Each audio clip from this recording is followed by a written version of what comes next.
Ya, Anda kembali menyaksikan Special Report bersama saya Ahmad Murodi. Transformasi digital menjadi salah satu prioritas utama pertumbuhan ekonomi Indonesia di saat model bisnis berubah akibat pandemi. Untuk membahas lengkapnya kita sudah bersama Ian Joseph, pengamat telekomunikasi ITB. Selamat siang, Pak Ian. Selamat siang, Pak. Selamat siang. Iya, Pak Ian, ini sebelum kita dialog, kita punya satu tayangan dulu. Pemerintah menyatakan layanan internet jadi pendukung transformasi digital yang sangat dibutuhkan untuk menjawab tantangan zaman. Menkominfo Johnny G. Plate mengatakan percepatan transformasi digital kunci pemulihan pasca pandemi. Perubahan iklim bisnis dalam beberapa tahun terakhir semakin cepat, bahkan membuat banyak perusahaan hampir tutup akibat disrupsi teknologi digital. Hal ini menuntut pemimpin perusahaan multinasional untuk lebih waspada dan segera melakukan transformasi agar survive dan tumbuh berkelanjutan di era digital. Pemimpin yang transformatif diperlukan agar perusahaan dapat merespons tantangan digital di tengah pandemi yang telah mengubah lanskap berbagai model bisnis. Untuk mendukung digitalisasi, kualitas jaringan internet dibutuhkan untuk perkembangan teknologi informasi yang semakin cepat. Saat ini, internet telah menjadi kebutuhan dasar manusia, kemampuan negara dalam menyediakan jaringan internet, dan dibarengi dengan kemampuan masyarakat memanfaatkan internet untuk mempengaruhi masa depan Indonesia. Layanan 5G saat ini telah tersedia di Indonesia sejak pertengahan tahun ini, diantaranya di 9 kota yang bisa mengakses jaringan cepat tersebut, termasuk di Jabodetabek, Bandung, Batam, Balikpapan, Makassar, hingga Denpasar dan Medan. Saat ini hanya 2 perusahaan yang menyediakan layanan ini, yaitu Telkomsel dan Indosat, yang diharapkan dalam waktu tidak terlalu lama, layanan 5G akan diperluas sesuai dengan pertumbuhan demand di lokasi lain. Pemerintah menyatakan layanan internet menjadi pendukung transformasi digital yang sangat dibutuhkan untuk menjawab tantangan zaman. Menkominfo Johnny Plate mengatakan percepatan transformasi digital menjadi kunci pemulihan pasca pandemi. Pentingnya percepatan transformasi digital yang berkelanjutan ya, untuk mendukung upaya pemulihan pasca pandemi. Jadi kita butuh melakukan akselerasi transformasi digital. Yang kedua tadi juga dibicarakan bagaimana untuk mendorong berbagai upaya dalam rangka memberdayakan ekonomi digital. Berdasarkan data UKLA, kini Tangerang, Banten menjadi kota dengan koneksi internet tercepat di Indonesia dengan kecepatan unduh rata-rata 24,69 Mbps. Ternyata Jakarta bukan menjadi kota dengan koneksi internet tercepat dengan hanya berada di peringkat kedua. Tim Liputan, Berita 1. Ya, kita mulai saja dialog kita pada siang hari ini bersama Pak Ian Joseph, pengamat telekomunikasi ITB. Pak Ian, ya, kita hari ini bahas ada salah satu hal ya yang kemudian menjadi PR pemerintah terutama begitu ya terkait dengan transformasi digital adalah pemerataan akses informasi. Ini kan tentu saja berbeda ya, terutama untuk daerah-daerah terpencil begitu. Nah, kita sebetulnya kan punya roadmap untuk transformasi digital. Apakah itu sudah bisa memacu akses informasi bisa lebih merata ke berbagai daerah di Indonesia? Ya, jadi roadmap digital untuk seluruh Indonesia ini sebenarnya sudah jelas ya. Dan pemerintah sudah melakukan dengan perencanaan, kemudian diimplementasikan, kemudian juga dilakukan evaluasi lagi. Itu sudah baik. Saat ini sendiri infrastruktur backbone terbanyak kita menggunakan serat optik dan aksesnya juga sampai ke pelanggan menggunakan serat optik ya.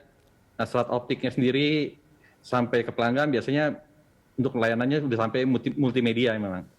Nah, tadi disebutkan juga oleh Pak Menteri, Pak Johnny Plate, bahwa seluler 4G dan 5G ya, yang tadi yang mulai diuji cobakan di pertengahan 2021 ya, untuk layanan broadband, dengan kecepatannya up to ya, biasanya kita bilang 10 Gbps, delay-nya lebih kecil dari 1 milisecond. Memang untuk terbanyak adalah 4G ya, masih 4G. Nah, untuk daerah-daerah 3T yang tadi, di 3T itu untuk pemerataan pembangunan, sebenarnya pemerintah sudah melakukan juga, yang dilakukan oleh Bakti Kominfo. Mereka membangun yang disebut dengan tol langit ya, Palaparing, menggunakan serat optik. Kemudian juga membangun backbone menggunakan satelit, yang menggunakan teknologinya adalah high throughput satellite. Itu sampai ordernya bisa gigabit per detik dia kecepatannya. Layanan broadband sendiri untuk daerah tertinggal itu memang sedang diusahakan nanti terpenuhi dengan minimal teknologinya adalah 4G. Jadi sudah dilakukan perencanaan, kemudian juga lakukan implementasi, kemudian juga dievaluasi penggunaan oleh masyarakat setempat ya. Jadi pengalaman saya waktu saya juga pernah survei ke daerah tertinggal di sana. Mereka dengan adanya layanan digital, mereka melakukan perdagangannya antar pulau. Antar pulau itu perdagangan menggunakan handphone. Ya. Kemudian setiap sore biasanya bandwidth-nya malah penuh karena ada siswa, ada juga yang ibu rumah tangga dan seterusnya gitu ya. Dia menggunakan bandwidth tadi untuk usaha dia atau untuk belajar gitu. Dan ada yang sedikit hasil survei juga membuktikan bahwa jika bandwidth ditambah, utilisasinya malah lebih tinggi. Jadi kalau bandwidth-nya lebih rendah, utilisasi lebih rendah, kelihatannya memang jadi rebutan gitu ya, berebutan bandwidth. Tapi kalau bandwidth-nya ditambah, malah dia utilisasinya meningkat tajam gitu ya. Jadi pembangunan itu sebenarnya sampai ke pelosok, memang belum semuanya dapat dijangkau, tapi roadmap-nya udah jelas. Ya, sampai tahun 2023, kemudian 2024, kemudian ada lagi satelit Satria, nanti ada Satria 2 dan seterusnya. Itu akan terjangkau untuk seluruh Indonesia ya.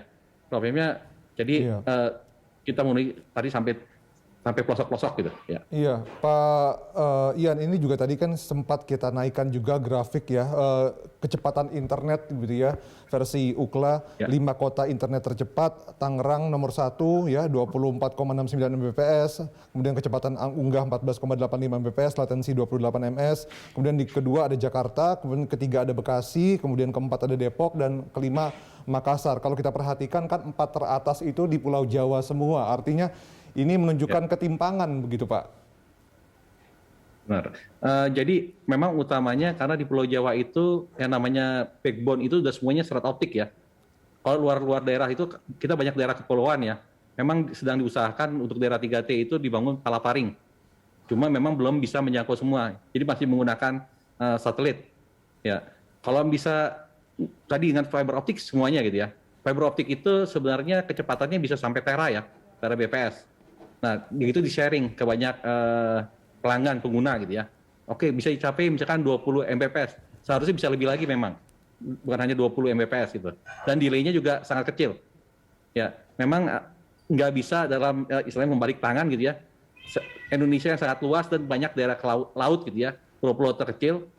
Kita agak sedikit ya banyak misalnya kendala ya di lapangan untuk menarik semua dengan fiber optik supaya itu jadi ketimpangan yang namanya broadband-nya di semua tempat kecepatannya sama gitu ya.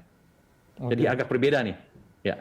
Kita juga perlu membahas pangkalan data karena ini juga cukup menarik begitu. Pak Joni sempat bilang bahwa sebetulnya untuk pemerintahan saja Indonesia memiliki 2.900 pangkalan data, tapi hanya 3% yang berstandar global begitu. Ini jauh sekali dari Anda sempat bilang juga bahwa targetnya kan sebetulnya paling tidak 50%. Artinya masih sangat jauh nih Pak PR dari pemerintah untuk bisa mengejar itu. Standarnya itu loh. Ya. Jadi sebenarnya sih emang pangkalan data saat ini Indonesia belum efisien dan sesuai dengan kebutuhan negara ya. Ini sebenarnya jadi semua stakeholder gitu ya.